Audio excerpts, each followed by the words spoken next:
یہ اب مذہب دونوں چیزیں، ایک تو سائفر والے معاملے کو دیکھ لیں، توشہ خانہ کو دیکھ لیں، اوورال تحریک انصاف کے جتنے بھی کیسز ہیں ان کو دیکھ لیں، اس میں زیادہ تر میں ریلیف کہا جا رہا ہے کہ بانی تحریک انصاف کو، عمران خان صاحب کو ملا ہے، اس کے باوجود دباؤ کی بات ہو رہی ہے۔ کیا ریفارمز ہوں گی اور سائفر کے اندر بھی چھوٹ ملے گی؟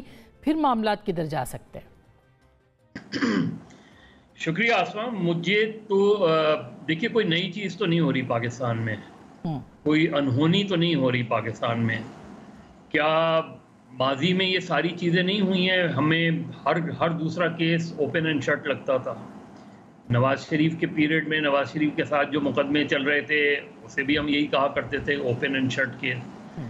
آج جو مقدمے چل رہے ہیں اس کے بارے میں بھی ہم یہی کہتے تھے اوپن اینڈ شٹ کیس۔ آپ ماضی کے مقدمات اٹھا لیں، اس سے پہلے زرداری صاحب کے مقدمات اٹھا لیں، پاکستان کی پولیٹکس مقدمات کے گرد نہیں گھوم رہی۔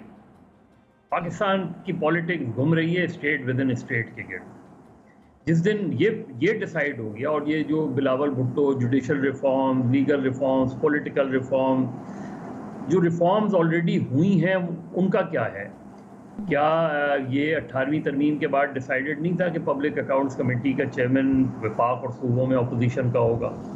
تو سندھ میں کیوں نہیں ہے آج تک سندھ میں opposition leader of the opposition public accounts committee کا چیئرمین کیوں نہیں بنایا جاتا؟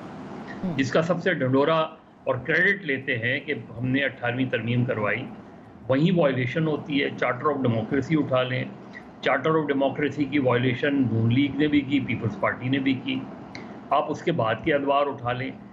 تو پرابلم ریفارمز کی نہیں ہے، پرابلمز آپ کا قانون بھی موجود ہے، آپ کا آئین بھی موجود ہے۔ کیا ہم آئین کے مطابق چل رہے ہیں؟ کیا ہم آئین کے مطابق الیکشنز کراتے ہیں؟ کیا ہم آئین کے مطابق چیزوں کو آگے بڑھا رہے ہیں؟ نہیں بڑھا رہے۔ ہمارا پرابلم یہ ہے کہ میں انسیکیور فیل کرتا ہوں تو میں جہاں سیکیور فیل کرتا ہوں میں اس طرف چلا جاتا ہوں، اور میں کوشش کرتا ہوں کہ وہ قوانین جو مجھ پہ لاگو ہوئے تھے اور جس کے ذریعے مجھے دبانے کی کوشش کی گئی تھی وہ میں اپنے مخالفین کو صحیح بات ہے، مگر مصعب اب اس کے اوپر اس کا فائدہ، ان سارے صورتحال کا فائدہ تو ایک پارٹی کو ہو رہا ہے نا، اور وہ تحریک انصاف ہے، لائک اٹ اور ناٹ۔ آئی مین سب کچھ کرنے کے باوجود، سارے سیاسی جماعتوں کے ساتھ سب کچھ ہونے کے باوجود جو الٹیمیٹ فائدہ ہوگا، چلے انہی کے ذریعے سے ہو جائے پاکستان کو، فائدہ تو پی ٹی آئی کو ہی ہوگا یا تحریک انصاف کے چیئرمین کو ہوگا نا۔ نہیں، میں پھر وہی لمبے آرگومنٹ میں چلا جاتا ہوں نا۔ مجھے بتائیں کہ بہت سے لوگوں کا خیال ہے اور ہوگا اپنی طرح اپنی تئیں درست، لیکن آپ ووٹ آف نو کانفیڈنس آنورڈ اٹھا کے دیکھ لیں، وہ ووٹ آف نو کانفیڈنس کے سے پہلے کی مسلم لیگ نون اٹھا کے دیکھ لیں، اس کی پاپولیرٹی کو اٹھا کے دیکھ لیں، اور 2022 کے بعد مسلم لیگ نون کو اٹھا کے دیکھ لیں کہ کتنا کانسٹنٹ ڈکلائن آیا ہے مسلم لیگ نون کے اندر، ان کی پاپولیرٹی کے اندر۔ 2020-2021 میں مسلم لیگ نون سب سے بڑی جماعت تھی، سب سے زیادہ نشستیں حاصل کرتی تھی، لوکل باڈیز، بائی الیکشنز وہ سارے کے سارے جیت رہے ہوتے تھے اس میں۔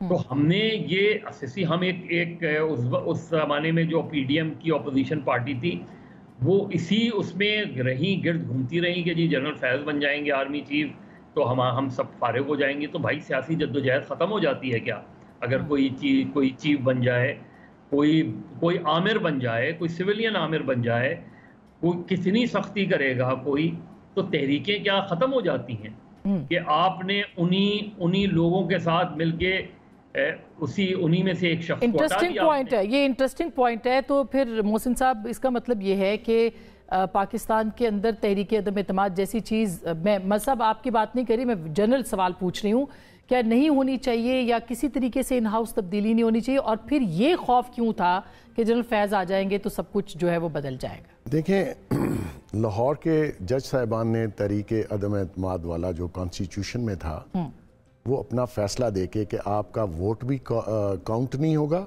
اور آپ اسمبلی سیٹ بھی دو بیٹھیں۔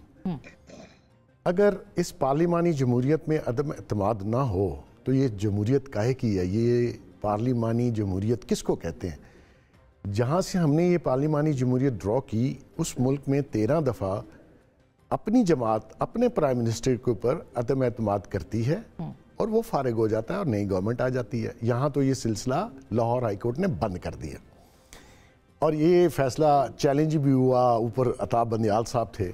اب آ جاتے ہیں آپ کی دوسری بات پہ کہ آپ نے کہا کہ